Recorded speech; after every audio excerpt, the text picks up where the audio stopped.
Hello students, कैसे हैं आप लोग। चलिए, आज हम सिर्फ डॉट क्लास देखने वाले हैं। बहुत सारे बच्चे ने कमेंट बॉक्स पर हमारे व्हाट्सएप नंबर पर कुछ डॉट भेजे हैं और उन्होंने रिक्वेस्ट किया है सर आप इसे सोल्व कर दें। तो बहुत सारा क्वेश्चन आ गया था, तब सारे क्वेश्चन का एक वीडियो बना रहा हूं और ये वीडियो आपके सोल्यूशन प्रत्येक क्वेश्चन का सोल्यूशन कर देगा। ठीक है, और इस वीडियो में सोल्यूशन को ध्यान से समझिएगा, आपको इजी से आपको समझ में आ जाएगा, कहीं सब कोई दिक्कत नहीं आने वाला है। हमारे पास जो क्वेश्चन का जो डॉट्स आया था वो सारा क्वेश्चन एम करीम का है। और जिन बच्चे का एससी वर्मा में कोई डॉट्स है तो आराम से कमेंट बॉक्स में या मेरे व्हाट्सएप नंबर पर अपने डॉट्स को भेज दीजिए और हम उसी तरह सोल्व करके उन्हें रिटर्न कर दूंगा। चलो स्टूडेंट्स, आज हम देखते हैं किन किन वो सारे मेहनती स्टूडेंट ने अपने डॉट्स को भेजा था।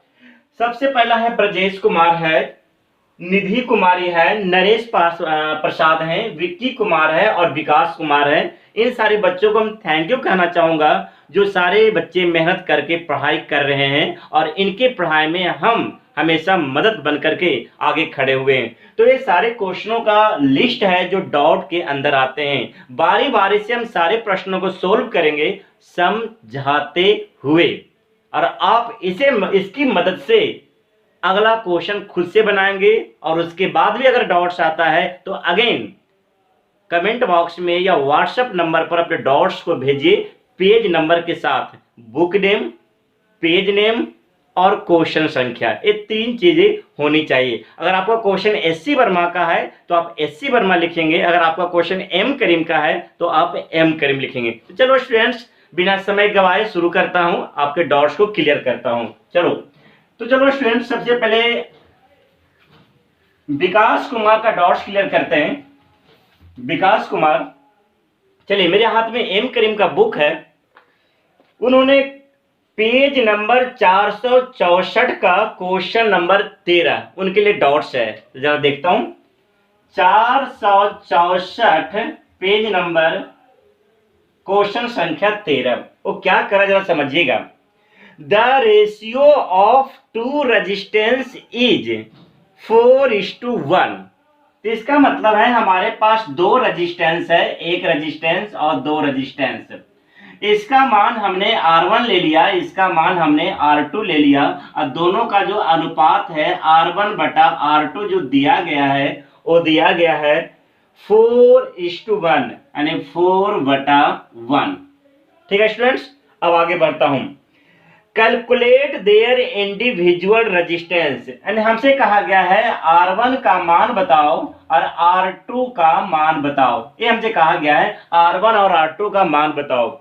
Next, if there effective resistance of 20 ohm being connected in series, अगर हम इन दोनों को सीरीज में कनेक्ट कर दें, लीजिए सीरीज में कनेक्ट कर दें, ये हमारा R1 है, ये हमारा R2 है, और जैसे हमने सीरीज में कनेक्ट किया तो R इक्विवेलेंट का जो मान है वो दिया गया है 20 ओम। चलो स्टूडेंट्स, हमने क्वेश्चन को अच्छी तरह पढ़ा और समझने की कोशिश किया और अब हम इसे सोल्व करने जा रहा हूं। तो स्टूडेंट्स जरा देखिएगा, R1 और R2 दो रेजिस्टेंस है, हमें R1 और R2 का मान ज्ञात करना है, और हमें यहां पर दो शर्त दिया गया है कि R1 बटा R2 बराबर 4/1, और R1 और R2 को सीरीज में जोड़ा गया है जिसका R इक्विवेलेंट का मान दिया गया है 20। चलो स्टूडेंट्स, तो सबसे पहले सोल्यूशन शुरू करता हूं। आपको पता होगा सीरीज के अंदर R इक्विवेलेंट बराबर होता है R1 प्लस R2, और यहाँ R इक्विवेलेंट का मान दिया गया है 20, तो हमारे पास R1 प्लस R2। तो इस प्रकार हमें एक समीकरण प्राप्त हुआ R1 प्लस R2 बराबर 20। अब यहां देखिएगा स्टूडेंट्स, आप यहां देखिए, यहां दिया गया है R1 बटा R2 बराबर 4/1 को हम केवल 4 लिख सकते हैं। यहां से किसी एक का मान ज्ञात कर लीजिए। मान लेता है अगर हमने यहां से R1 का मान ज्ञात कर लिया तो क्रॉस मल्टीप्लाई कर दीजिए, तो ये हमारे पास 4R2 हो गया।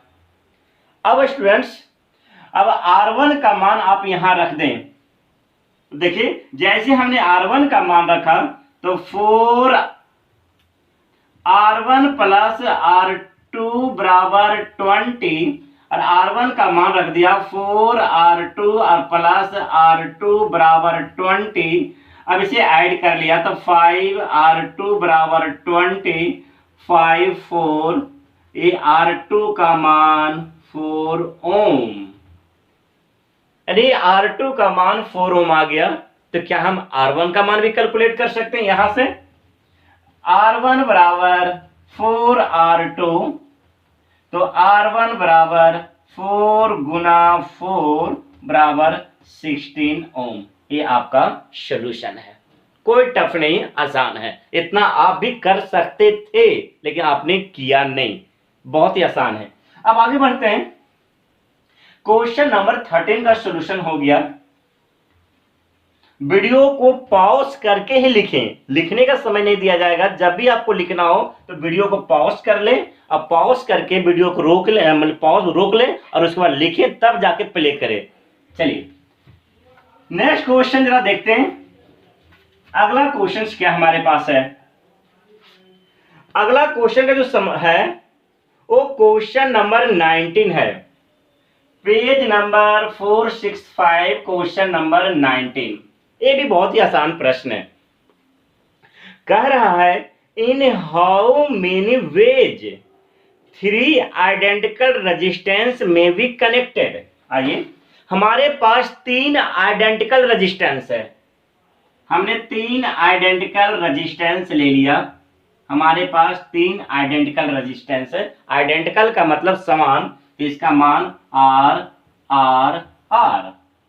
अब कह रहा है इन तीनों प्रतिरोध को आपस में कितने तरीकों से जोड़ सकते हो? हाँ, जोड़ते समय ख्याल रखना होगा कि तीनों का जो रिजल्ट आना चाहिए वो अलग अलग आना चाहिए। जितना तरीका से आप इसे जोड़ेंगे हर बार इसका रिजल्ट अलग आना चाहिए, तभी वो अलग में गिनती होगा। तो सबसे पहला तरीका ये है स्टूडेंट्स कि हम तीनों को सीरीज में जोड़ लें। लो, सीरीज में जोड़ लें। आप चेक कर लें, अगर इन तीनों को सीरीज में जोड़ेंगे तो इसका जो आर इक्यू आएगा वो R प्लस R बराबर 3R। जितना तरीके से आप जोड़िएगा सबका रिजल्ट अलग अलग आना चाहिए। अगर रिजल्ट का मान समान आ गया तो अलग तरीका में गिनती नहीं आएगा। सेकेंड स्टूडेंट्स, अगर हम तीनों को पैरेलल में जोड़ लें, लो पैरेलल में जोड़ लिया, जब आप इसे सोल्व करेंगे तो इसका रिजल्ट अलग आएगा। 1R बराबर 1 प्लस R 1/R, तो 1/R बराबर 3/R, इसलिए R बराबर R/3। देखिए तो रिजल्ट अलग है, इसका मतलब कह सकता हूं ये अलग तरीका है और ये अलग तरीका है। अब तीसरा ये भी हो सकता है स्टूडेंट्स, क्यों नहीं, एक प्रतिरोध और 2 प्रतिरोध को पैरेलल में जोड़ दिया जाए और तीसरे प्रतिरोध को सीरीज में जोड़ दिया जाए। जब चेक करिएगा इसका रिजल्ट अलग आएगा।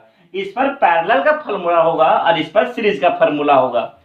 चौथा तरीका ये भी हो सकता है स्टूडेंट्स कि अगर 2 प्रतिरोध को सीरीज में लगा दिया जाए और जो बचा हुआ प्रतिरोध है उसको पैरेलल में लगा दिया जाए। लो, ये R है और ये R है, शायद इसका मान भी अलग आएगा। अब आप इन 4 तरीकों से और भी कोई अलग तरीका संभव नहीं है। यही 4 ऐसा तरीका है जिससे आप तीनों प्रतिरोध को जोड़ सकते हो।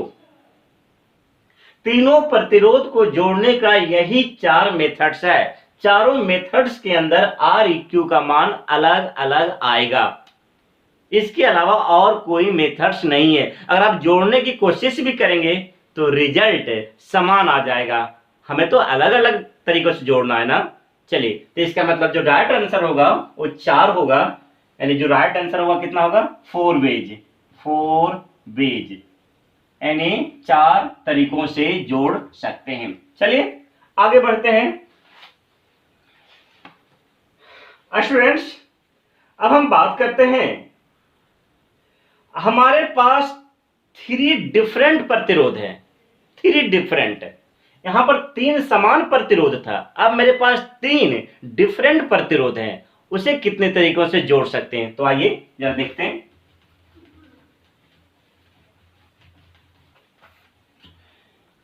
Question number 20, page number 465।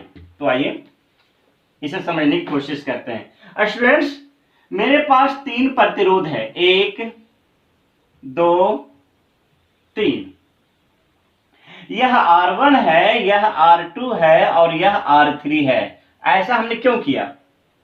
क्योंकि तीनों प्रतिरोध का मान डिफरेंट है। अगर समान होता तो सिर्फ 4 ही तरीका था, तीनों प्रतिरोध का मान डिफरेंट है। तो आइए कितने तरीकों से जोड़ सकते हैं जरा देखिए। तो सबसे पहला तरीका है, इन तीनों को सीरीज में लगा दें, R1 R2 R3। देखिएगा R इक्विवेलेंट का मान अलग अलग आएगा। दूसरा तरीका है, यहां पर लिखता हूं दूसरा तरीका, इन तीनों को पैरेलल में लगा दें, पैरेलल में लगा दें। लीजिए, और हमने पैरेलल में लगा दिया। R EQ का मान निकालेंगे तो बिल्कुल अलग आएगा। तीसरा तरीका स्टूडेंट्स, तीसरा तरीका ऐसा क्यों ना कर लें कि R1 और R2 को सीरीज में जोड़ लें और जो बचा हुआ R3 है उसको पैरेलल में जोड़ लें, बिल्कुल अलग मान आएगा, आप चेक कर लेंगे। अब उल्टा कर लो, एक काम करो, अब R3 को यहां जोड़ दो और R2 को यहां जोड़ दो। लो, ये R1 है और ये R3 है, और लो ये R2 है। सही, इसका मान भी अलग आएगा। एक काम करो, अब क्या करो, R1 को यहां ले आओ और R3 को यहां कर दो। तो चलो स्टूडेंट्स, ये पहला, दूसरा, तीसरा, ये चौथा तरीका है। अब हम पहुंचते हैं 5वां तरीका में। एक काम कर लो, तो R2 और R3 को एक साथ है और R1 को एक साथ है। लो, ये 5वां तरीका है। अभी भी बहुत सारे तरीके हैं जिसको कर सकता हूं। छठा तरीका, स्टूडेंट्स ऐसा भी तो हो सकता है, R1 और R2 को पैरेलल में कर दो और जो बचा हुआ R3 है उसको सीरीज में कर दो। ये हो गया छठा तरीका।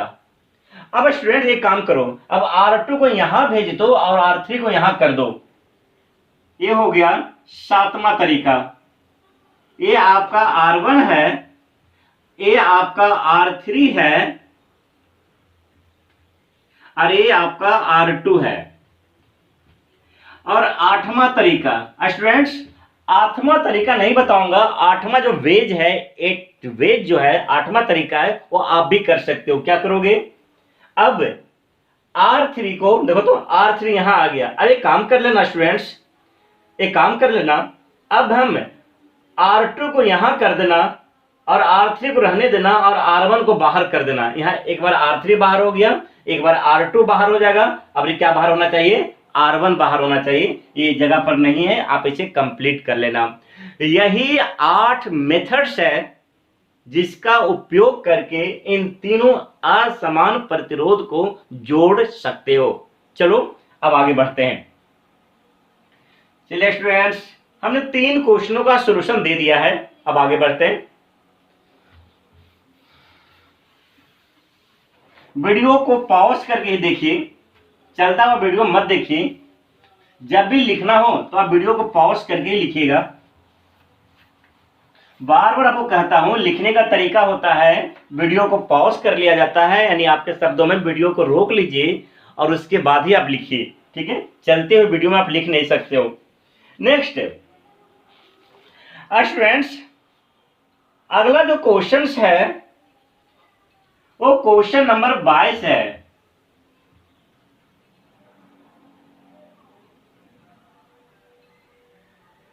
को पेज नंबर 465 है। क्या करा जाए समझिएगा। There are 3 identical resistance each of value 9 ohm. हमारे पास 3 समान प्रतिरोध है, 1 2 3 समान प्रतिरोध है, सबका मान बराबर है 9 ओम 9 ओम 9 ओम। तो आपसे कह रहा है स्टूडेंट्स कि इन तीनों को किस तरह आपस में जोड़ा जाए ताकि आर इक्विवेलेंट का मान 6 ओम आ जाए। यही क्वेश्चन कह रहा है। तो देखिए मेरे पास क्वेश्चन है, इन तीनों को किस तरह जोड़ा जाए ताकि आर इक्विवेलेंट का मान 6 ओम आ जाए।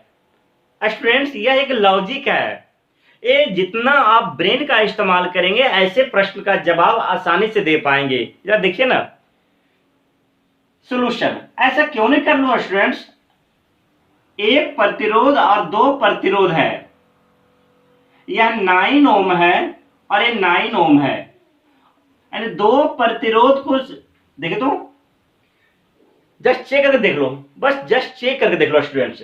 एक काम कर लेते हैं, देखे तो हम बारी बारी जितना भी तरीका है सबको चेक करके देख लेते हैं। आइए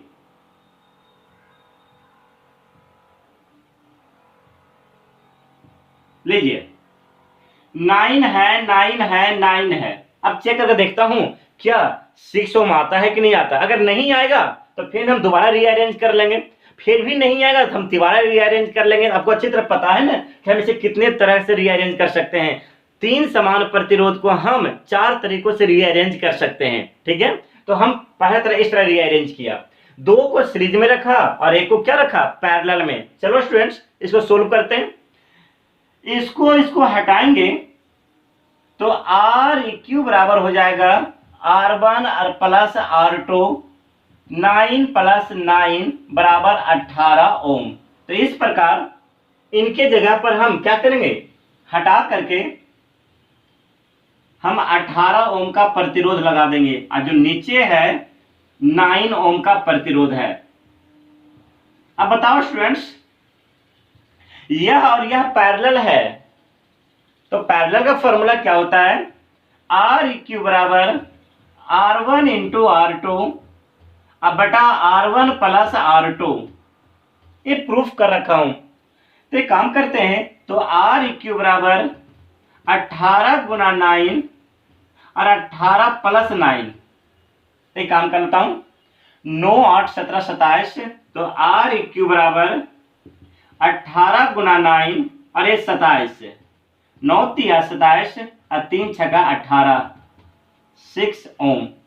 अब इन दोनों को हटा देते हैं और हटा करके एक प्रतिरोध लगाते हैं और वो कितने ओम का है, 6 ओम का है। और इसी को तो हम इफेक्टिव रेजिस्टेंस कहते हैं। तो इसका मतलब है हमारा जो जवाब होगा कि अगर हमको 6 ओम चाहिए तो आप 2 को सीरीज में जोड़िए और 1 को पैरेलल में जोड़िए, तो इस प्रकार जो आर इफेक्टिव आएगा वो 6 ओम का आएगा। तो जिस बच्चे का ये सब डाउट्स है उसे ध्यान से सुनना चाहिए और ध्यान से समझना चाहिए ताकि अगला प्रश्न में डाउट्स नहीं आए। तो चलो स्टूडेंट्स आगे बढ़ते हैं, जरा देख लो। चलो स्टूडेंट्स अब जो हमारे पास नेक्स्ट क्वेश्चन है उसे भी देख लेते हैं। हमारे पास जो नेक्स्ट क्वेश्चन है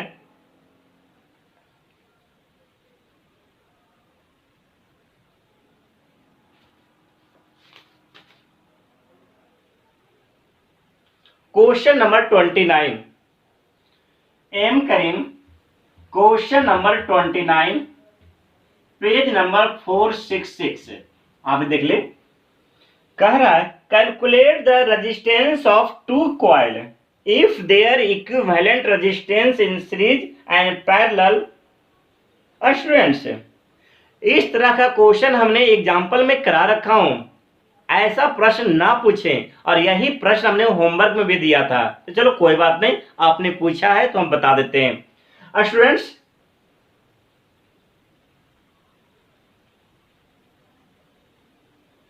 ट्वेंटी 29 कह रहा है हमारे पास 2 कॉइल है, लो 2 कॉइल, यह R1 है और यह R2 है। जब दोनों को सीरीज में जोड़ा गया तो आर इक्यू का मान जो दिया गया है, सीरीज में आर इक्यू का मान 25 ओम है, और जब दोनों को पैरेलल में जोड़ा गया है तो आर इक्यू का मान 6 ओम है। बहुत बहुत इंपॉर्टेंट क्वेश्चन है, और एक क्वेश्चन हमने थ्योरी पढ़ाते समय हमने करा दिया था, बट आपको ध्यान नहीं होगा। आप लोग देखो आदत है कि कराई हुई चीज को आप बार बार पूछते हो, खुद मेहनत करना नहीं चाहते हो, सिर्फ दूसरों की मेहनत पर आप भरोसा रखते हो। तो खुद भी मेहनत करो। ये सब क्वेश्चन करा रखा था, हमें पता था कि क्वेश्चन इंपॉर्टेंट है, इसलिए हमने ये क्वेश्चन करा रखा था। तो चलो कोई बात नहीं, अगर आपने पूछा है तो हम जवाब जरूर देंगे। तो स्टूडेंट्स, और आपको R1 और R2 का मान ज्ञात करना है। एक कंडीशन दिया गया है, आर इक्यू का मान 25 कब, जब सीरीज में हो, और आर इक्यू का मान 6 कब, जब ये पैरेलल में हो। तो चलो स्टूडेंट्स समझते हैं।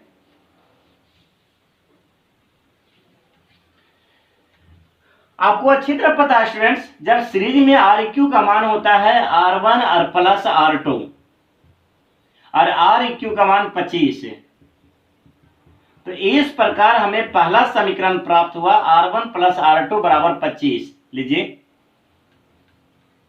इसलिए R1 प्लस R2 बराबर 25। स्टूडेंट्स,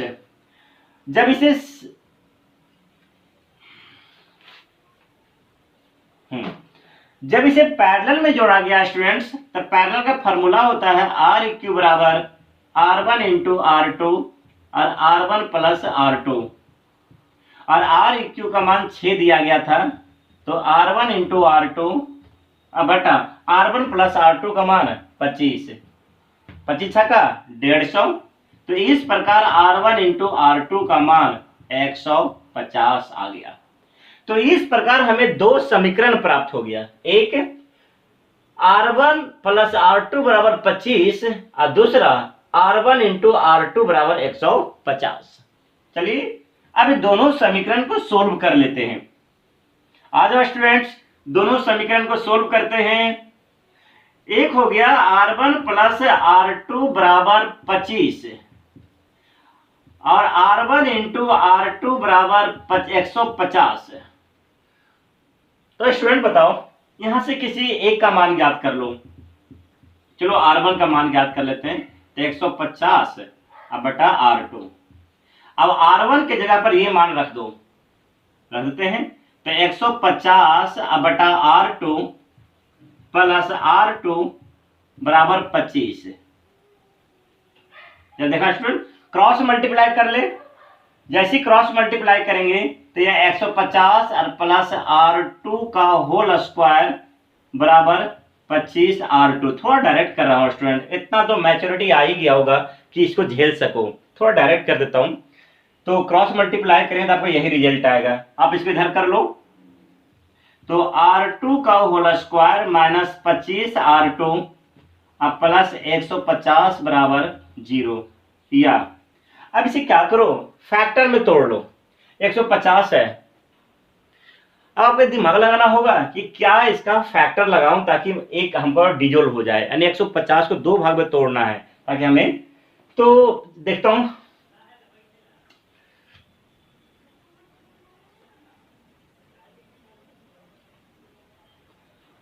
हाँ, एक 15-10 में तोड़ लो, ज्यादा अच्छा होगा। 15 रहेगा 150 और जोड़ दिए तो आपको हो जाएगा। तो R2 का whole square minus 15 R2 minus 10 R2 plus 150 बराबर 0। तो 15 रहेगा 150, जोड़ दिया, माइनस 15 माइनस 10 माइनस 25 हो गया। अब इससे आप आराम से सोल्व कर सकते हो, कोई बहुत बड़ी बात नहीं है। हम सोल्व करता हूं यहाँ पर। तो आप एक काम करो, R2, यहाँ R2 माइनस 15 और यहाँ पर माइनस 10, तो R2 माइनस 15 बराबर क्या 0। तो ये काम कर लो, तो R2 माइनस 15 और R2 माइनस 10 बराबर 0। तो इस प्रकार R2 बराबर 15 और 10। तो स्टूडेंट, अगर R2 का मान 15 और 10 आ गया तो क्या हम यहां से हम R1 का मान कैलकुलेट कर सकते हैं ना। देखो तो R1 का मान अगर कैलकुलेट करना हो तो R2 की जगह पर एक बार 15 रखिएगा और R2 की जगह पर एक बार 10 रखिएगा। तो इस प्रकार जब आप इसे सोल्व कीजिएगा तो R1 का भी 2 मान निकल के आ जाएगा। चलो स्टूडेंट्स, आई होप, मुझे पूरा विश्वास है कि आपको ये समझ में आ भी गया होगा। चलिए अब आगे बढ़ते हैं। क्वेश्चन ज्यादा है, हमें जल्दी जल्दी सोल्व करना होगा। चलिए नेक्स्ट आगे बढ़ते हैं। अब हमारे पास अगला क्वेश्चन है स्टूडेंट्स, 29 हमने सोल्व कर दिया। हमारे पास क्वेश्चन नंबर 32 है। क्वेश्चन नंबर 32 ये भी क्वेश्चन हमने करा रखा था। आप इसे करने की बिल्कुल कोशिश कीजिएगा, मुझे पूरा विश्वास है कि आपसे हो जाएगा। चलिए अब क्वेश्चन नंबर 35 सोल्व करता हूं। पेज नंबर 4, 6, 6, 6, 7 और question number 35। So simple question है। क्या कह रहा है जरा समझिएगा। A uniform wire of resistance 20 ohm. हमारे पास एक बायर है, लो हमारे पास एक बायर है, यानी कह सकता हूं तार है, लो एक तार बना दिया जिसका प्रतिरोध का मान 20 ओम है। 20 ohm. If 20 ohm it is bent into form of square, इसे एक स्क्वायर में मोड़ दिया गया है। तो पूछा गया है find the effective resistance between diagonal and it's side. चलो स्टूडेंट्स आसान है, कोई दिक्कत नहीं है, आ जाओ। हमारे पास एक वायर है जिसका प्रतिरोध कितना है, 20 ओम है। इसको इस तरह मोड़ करके एक स्क्वायर बना लिया गया है। जरा देख लो, यह एक स्क्वायर बना लिया गया है। लीजिए स्क्वायर हो गया। तो इसका मतलब है कि यह वायर को हमने 4 भाग में बांट लिया है। 1 भाग, 2 भाग, 3 भाग और 4 भाग। तो हमने थ्योरी पढ़ाया था स्टूडेंट्स कि अगर किसी वायर का बराबर बराबर टुकड़ा किया जाए, इक्वल डिवीजन किया जाए, समान रूप से कट किया जाए, तो प्रतिरोध का मान भी समान रूप से डिवाइड हो जाता है। जैसे में अगर हमने इसका पूरा का पूरा प्रतिरोध अगर 20 ओम का है, अगर पूरा का पूरा प्रतिरोध अगर 20 ओम का है, अगर हमने इसको 4 भाग में डिवाइड किया है तो प्रतिरोध का मान भी 4 भाग में डिवाइड हो जाएगा। तो इसका मतलब है प्रत्येक हिस्सा का प्रतिरोध 5 ओम, 5 ओम, 5 ओम और 5 ओम। सारे साइड्स का जो रेजिस्टेंस होगा 5-5 ओम का होगा। तो अब आपसे कह रहा है कि इसके डायगोनल के अक्रॉस प्रतिरोध ज्ञात करें। डायगोनल का मतलब है यह बिंदु A है और यह बिंदु B है, इसके अक्रॉस, इन दोनों के अक्रॉस प्रतिरोध ज्ञात करो। तो बताओ स्टूडेंट्स, अगर इन दोनों को रेफरेंस मान के अगर सोचा जाए, इन दोनों बिंदु को स्थिर रखा जाए, तो यह प्रतिरोध और यह प्रतिरोध सीरीज में है और यह प्रतिरोध भी सीरीज में है। तो इसका मतलब है जब हम इसको और इसको हटाएंगे स्टूडेंट्स, हमारे पास जब देखें तो यह A है और यह B है, इन दोनों को हटाएंगे सीरीज में होने के वजह से, बताओ 5 और 5 10 ओम हो जाएगा और यह भी सीरीज में है स्टूडेंट्स। तो इन दोनों को अगर हटा दिया तो ये भी 10 ओम का हो जाएगा। अब यह और यह पैरेलल है स्टूडेंट्स। पैरेलल का फॉर्मूला होता है Req बराबर R1 इंटू R2 और बटा R1 प्लस R2। जब आपने इसको सोल्व किया तो Req बराबर 10 गुना 10 और बटा 20 कैंसिल, तो हमारे पास जो आंसर आएगा वो 5 ओम का आएगा। ये तो हो गया डायगोनल के क्रॉस, डायगोनल के क्रॉस। अब कह रहा है साइड के क्रॉस। जब देखिए तो ये तो हो गया डायगोनल के क्रॉस। अगर ये भी इसको और इसको अगर डायगोनल मानेंगे तो यही रिजल्ट आएगा। अगर आपने इसको डायगोनल माना, ये पूरे हिस्सा डायगोनल का है, इसको डायगोनल माना तो 5 ओम आया। आप चाहो तो इसको भी डायगोनल मान सकते हो, तो जो रिजल्ट आएगा वो सेम रिजल्ट आएगा। चलिए अब कह रहा है साइड के अलाउंग। तो चलो स्टूडेंट्स, अभी आपको बताया था कि यह स्क्वायर है, प्रत्येक 5-5 का है। चलो साइड की बात कर रहा है तो कोई भी साइड सिलेक्ट कर लो। तो आसानी के लिए हमने यह साइड और यह साइड को सिलेक्ट किया। चलो इसे ए मान लिया और इसे बी मान लिया। अब इन दोनों बिंदु को स्थिर रखना है। अब बताओ स्टूडेंट्स, अगर इसको कट लगा दें तो यह सीरीज में हो जाएगा। तो सीरीज का फॉर्मूला होता है आर क्यू बराबर R1 plus R2 plus R3। तो 5 प्लस 5 प्लस 5 बराबर 15 ओम। तो इसका मतलब है इन तीनों को अगर आपने हटा दिया तो आपके सामने 15 ओम का प्रतिरोध यहां पर आ गया। अब जो बच रहा है एक प्रतिरोध यह बच रहा है, इसको लिख दीजिए 5 ओम का। स्टूडेंट्स अगेन यह और यह पैरेलल में है तो अगेन हम पैरेलल का फॉर्मूला लगाएंगे। तो आर क्यू बराबर R1 इंटू R2 अब बटा R1 प्लस R2। तो आर क्यू बराबर 15 गुना 5, अब 15 5 20, 5 का 20, तो हमारे पास 15/4 आ जाएगा स्टूडेंट्स। 4 तिया 12, 7 चौका 28, 4 पचे 20। तो इसका मतलब है 3.75। चाहे तो आप इसको भुजा मान लो, इसको भुजा मान लो, इसको भुजा मान लो, किसी को मानोगे तो रिजल्ट जो आएगा इतना ही रिजल्ट आएगा। चलो स्टूडेंट्स अब आगे बढ़ते हैं। मुझे पूरा विश्वास है कि उन बच्चों को सही तरीके से समझ में आ रहा है जो मेहनत कर रहे हैं और घर पर पढ़ रहे हैं। चलो अब आगे बढ़ते हैं।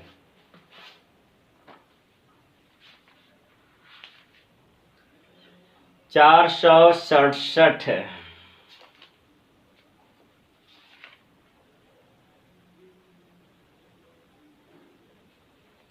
नेक्स्ट डॉट्स देखने जा रहा हूं।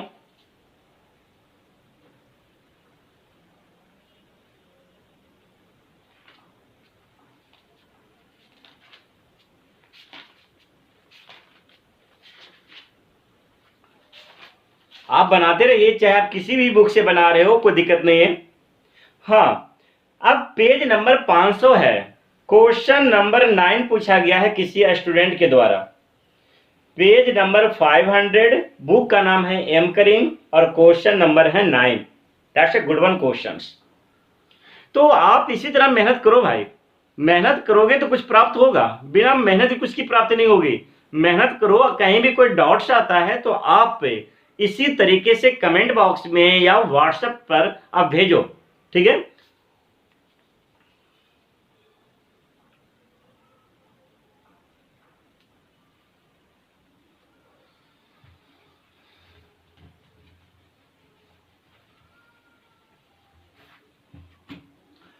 पेज नंबर है 500, क्वेश्चन नंबर है 9। यह जो क्वेश्चन है व्हीटस्टोन ब्रिज पर आधारित है। व्हीटस्टोन ब्रिज हम थ्योरी पढ़ा रखा हूं और उसी का इस्तेमाल करके न्यूमेरिकल सोल्व करना है। तो चलो ये लास्ट क्वेश्चन है, नहीं इसके अलावा और भी क्वेश्चन है, क्या है जरा देख लेते हैं। इसके अलावा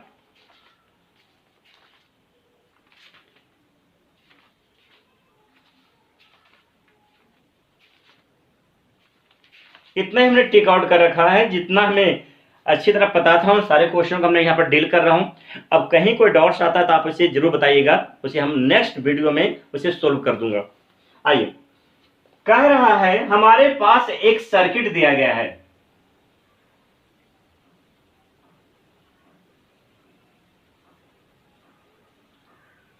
आई हैव ए सर्किट।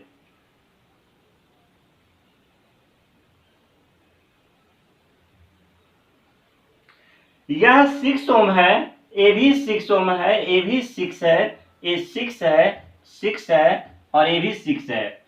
और हमारे पास एक एक्स्ट्रा प्रतिरोध है, ए भी 6 है। यह बिंदु M दिया गया है और यह बिंदु N दिया गया है और आपसे पूछा गया है R इक्विवेलेंट का मान ज्ञात करो। बहुत आसान क्वेश्चन है। यानी R इक्विवेलेंट का मतलब होता है कि बिंदु M और बिंदु N के बीच में केवल एक प्रतिरोध दिखना चाहिए।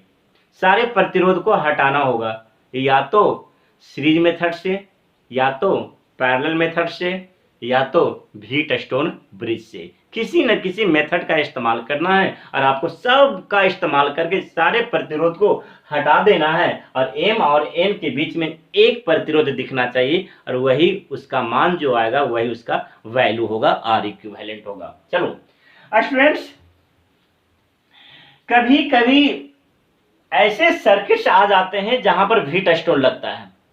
अब व्हीटस्टोन की पहचान है कि जहां पर 4-5 प्रतिरोध का गुच्छा रहे ना, समूह रहे ना, तो समझ जाना वहां पर व्हीटस्टोन ब्रिज ही लगेगा। जैसे एग्जांपल देख लो तुम, आप इस पोर्शन को बड़ा ध्यान से देखना, पूरा मत देखो, इस पोर्शन को बड़ा ध्यान से देखो, तो ऐसा लग रहा है कि ये व्हीटस्टोन ब्रिज का कॉन्सेप्ट फॉलो कर रहा है। कैसे देखना, तो अगर हमने इसको R1 माना, इसको अगर हमने R2 माना, अगर इसको हमने R3 माना, अगर इसको हमने R4 माना, तो व्हीटस्टोन ब्रिज कहता है कि R1 बटा R2 बराबर अगर R3 और बटा R4 हो जाए, अगर ऐसा हो जाए तो बीच वाले हिस्से को आप हटा सकते हो, क्योंकि बीच वाले हिस्से में करंट का बहाव नहीं होगा और जिस हिस्से में करंट का बहाव होता है नहीं तो उसे हम हटा सकते हैं। ये रूल्स होता है। तो जरा देख लेता हूं, तो यहां पर भी लागू हो रहा है नियम, इसका अनुपात है, तो 6/6 बराबर 6/6। तो ऐसे सिचुएशन में हम इस प्रतिरोध को हटा देंगे, सिर्फ इसको हटा देंगे, क्योंकि यह व्हीटस्टोन ब्रिज के कॉन्सेप्ट पर था। चलो, यानी हमने क्यों हटाया इसका डिस्कशन हमने कर लिया। अब यह सर्किट बिल्कुल आसान दिख रहा है। आओ इसको और इसको हटाना शुरू करो, क्योंकि सर्किट सोल्व करने का मतलब है प्रतिरोध को हटाते रहो, या सीरीज का इस्तेमाल करके या पैरेलल का इस्तेमाल करके। चलो, हमने इसको और इसको हटा दिया, तो यह और यह सीरीज में है, तो आर इक्यू बराबर R1 प्लस R2, तो आर इक्यू बराबर 6 + 6 बराबर 12 ओम। चलो स्टूडेंट्स, हटा देते हैं, लो हटा दिया। तो हमारे पास जहां से हटाया था वहीं पर हमने 12 ओम का प्रतिरोध लगा दिया। अगर नीचे भी स्टूडेंट्स इसको यहां से और इसको यहां से हटा दे, सेम रूल्स इसी को फॉलो कर ले। जैसे आप इसको फॉलो करेंगे तो जो रिजल्ट आएगा अगेन सेम रिजल्ट आएगा, और वो अगेन 12 ओम का होगा। लीजिए, ये 12 ओम। अगर हम बात इसकी और इसकी करें, इस प्रतिरोध और इस प्रतिरोध की बात करें, तो यह प्रतिरोध और यह प्रतिरोध पैरेलल में है। तो पैरेलल का कॉन्सेप्ट हमें पता है, आर इक्यू बराबर R1 × R2 और बटा R1 + R2। अगर हमने इसको सोल्व किया तो 12 × 12 और बटा 12 + 12, ये कैंसिल कर दिया, तो इसका मतलब है यह 6 ओम आ गया। अब इन दोनों प्रतिरोध को हटा दें, अब इन दोनों प्रतिरोध के जगह पर हम एक 6 ओम का प्रतिरोध लगा दें, 6 ओम। आप जरा देखिए तो, M और N के बीच में 1, 2, 3 प्रतिरोध है और तीनों प्रतिरोध सीरीज में है। तो अगेन हटा दीजिए, तो आर इक्यू बराबर 6 + 6 + 6 बराबर 18 ओम। तो स्टूडेंट्स, अब इन तीनों प्रतिरोध को हटा दिया और हटा करके हमने एक प्रतिरोध लगा दिया, वो है 18 ओम का। यही तो हमारा मकसद था कि M और N के बीच में केवल एक प्रतिरोध दिखना चाहिए, और एक ही प्रतिरोध दिख रहा है, तो हम कह सकता हूं यही हमारा R इक्विवेलेंट कहलाता है। और R इक्विवेलेंट का मान कितना आ चुका है, 18 ओम आ चुका है। आई होप, मुझे पूरा विश्वास है कि आपको इस समझ में आ गया होगा। ठीक है स्टूडेंट्स, तो चलिए, आज हमारा थ्योरी क्लास नहीं था, आज हमारा डॉट क्लास था। बहुत सारे बच्चे ने ये हमसे रिक्वेस्ट कर रखा था, सर हमें समस्या है और आप इसे सोल्व करें, तो हमने मैक्सिमम से मैक्सिमम क्वेश्चन को सोल्व करने की कोशिश किया। इसके बाद भी अगर कोई समस्या रह जाता है स्टूडेंट्स, इसके बाद भी अगर कोई समस्या रह जाता है, तो हम न्यूमेरिकल को सोल्व करने के लिए एक ग्रुप तैयार कर रहा हूं, आप उसे ध्यान रखिएगा। वो क्या ग्रुप है, आप इसी ग्रुप में अपना रिक्वेस्ट भेजिए और हम उसे एक्सेप्ट कर लेंगे, और कोई भी डाउट्स आएगा, कोई भी समस्या आएगा, तो उसी ग्रुप्स के अंदर आप क्वेश्चन को सेंड कीजिएगा और वहीं पर आपको सॉल्यूशन मिलेगा। ठीक है स्टूडेंट, क्या है, हम ग्रुप का नाम सोल्व कर देता हूं, यानी ग्रुप का नाम यही होगा, group name.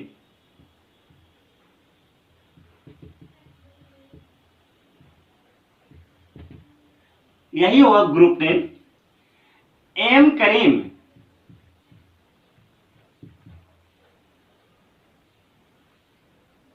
Slash SC Verma slash solution. और मेरा व्हाट्सएप जो नंबर है स्टूडेंट्स, वो 8298750546 है। इसी ग्रुप पर किसी तरह का कोई समस्या आता है तो सबसे पहले हम एक ग्रुप तैयार कर रहा हूं, एम करीम SC वर्मा सॉल्यूशन, ठीक है। और एम करीम SC वर्मा सॉल्यूशन, हमारा कॉन्टैक्ट नंबर 8298750546। आप एक ग्रुप पहले ज्वाइन कर लें। अब जो भी आप क्वेश्चन या डाउट कुछ भी आपको पूछना है तो इसी ग्रुप के ऊपर अपने क्वेश्चंस को भेजना है और हम सॉल्यूशन सेंड करेंगे। ठीक है स्टूडेंट्स, बाय बाय, अपना ख्याल रखिए और मन से पढ़ाई करते रहिए। अपने के हिस्से को हम बेहतर पढ़ा रहा हूँ, आप भी घर पर पढ़ने की कोशिश कीजिए और मन से पढ़िए और इसमें हम आपको कोऑपरेट करेंगे। ठीक है स्टूडेंट्स, बाय बाय।